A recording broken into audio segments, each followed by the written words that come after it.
When you're getting brought in as that first product hire at a Series A company, the founders have gotten to a stage that most people never get to. That's the empathy that allows you to help have the conversation with the founders around what got us here isn't going to get us there. What are the things that we need to tweak and evolve to help prepare for this next stage of growth? And so coming in with that respect and that empathy gives you the opportunity to have real conversations about what's it going to take to make this team and this company successful.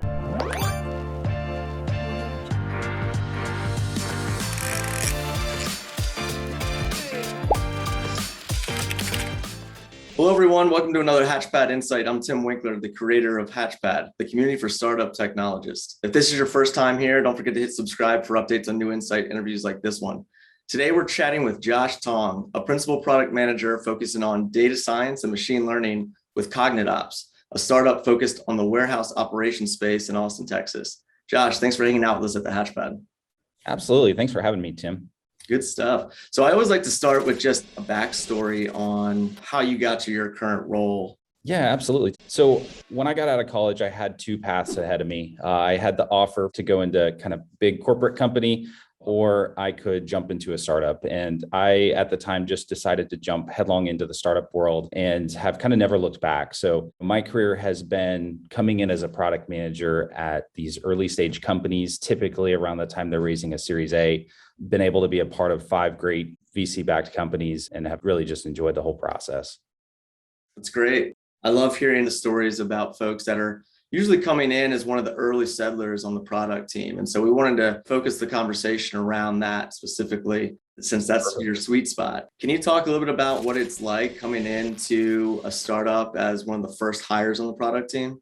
Yeah, it's super exciting, especially with Series A. There's something very special about that moment in a company's life. You've kind of crossed over this threshold during the seed stage where you've proved that there's a real business, but you also just have all of this potential about what the company could become. So there's just so much excitement, enthusiasm, a ton of people are being hired and brought in, and there's just an enormous opportunity to come in and have an impact on how the company does things. So that's what I love about the stage is there's so much excitement. Everybody's thrilled to be there. And yet there's just so much you can do to really help the company evolve to that next stage of its development. And so when you typically come in, can you describe for the last few scenarios of startups that you've worked with, what's the role that you're serving as? Product managers oftentimes can be a vague title, VP of product, director of product, head of product. There's so many things that can mean something different. I'm curious to hear your definition of what the first product hire in your situation, what that entails. Yeah, it's a great question. Something that you want to talk to the founders about as you're going through the interview process is making sure you have the same definition of what the role is. Because I've often found myself helping founders understand what product management is and isn't, and understanding, am I the right fit for what you guys are trying to do? I think the things that are most important in those roles are, one, the ability to help streamline a lot of the process. So there is a big product delivery component at the Series A stage, which is often kind of looked down on in other parts of the product community. It can feel like project management, but getting predictable product delivery is actually extremely important at that stage. The other thing that's important is product strategy becomes something that has to come into play as well, because in the early days, you find some early customers, you build a product for them, and you're hyper responsive to their needs to make them successful. And that's what gets you through to getting that Series A funding in the beginning.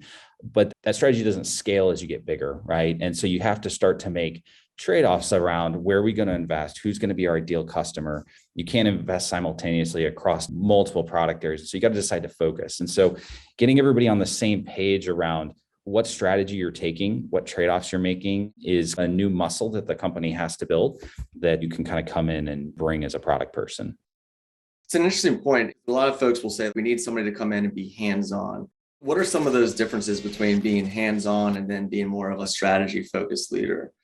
Yeah, you have to do both. You have to come in as a hands-on person, as an early stage product manager. I've seen people across multiple disciplines, they come in from this big company, hands-off approach, and they often get rejected by the culture. And so you have to come in being prepared to be very hands-on, regardless of your title, whether you're a leader or whether you're an individual contributor. What's important from a strategic standpoint is really just getting everybody on the same page of where are we trying to get to by when.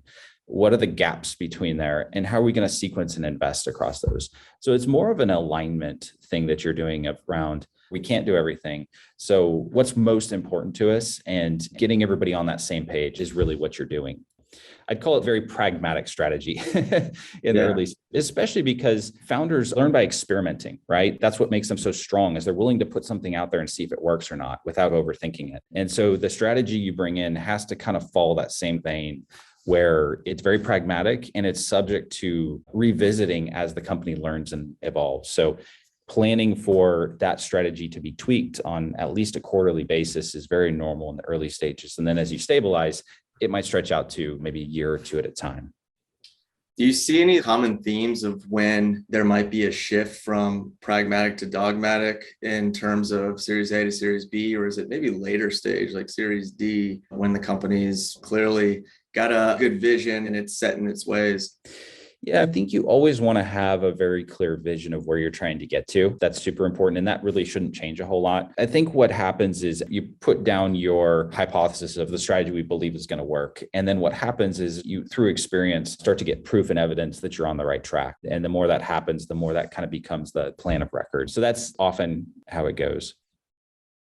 I want to talk a little bit about a concept that you touched on about having founder empathy. I think this is an important piece to touch on because oftentimes you're brought in as the first product hire in an early stage company, and there's a little bit of clout that comes with that, right? You were brought in for a reason. You probably have a past performance of crafting a good product strategy. But where do you have to balance this fine line of not stepping too much on the founder's toes of taking the product down a certain path that maybe wasn't part of his or her original vision? I think the thing that product people fail to appreciate is how hard it is to go from that 0 to 1, right? To go from an idea to having even a couple $100,000 of revenue is incredibly, incredibly difficult. And it's typically a skill set that product people don't have, to be honest. Product people are much better at that. How do I build and scale something that's already working? And so when you come in to a company, it's important to recognize what the founders have done. I would challenge you to look up the statistics of how many startups get to a Series A. Very few do. And so when you're getting brought in as that first product hire at a Series A company, the founders have gotten to a stage that most people never get to. That's the empathy that allows you to help have the conversation with the founders around what got us here isn't going to get us there. What are the things that we need to tweak and evolve to help prepare for this next stage of growth? And so coming in with that respect and that empathy gives you the opportunity to have real conversations about what's it going to take to make this team and this company successful. But you cannot ever set aside that respect and empathy. It's something that you have to bring with you. Otherwise, you're just going to set up to fail.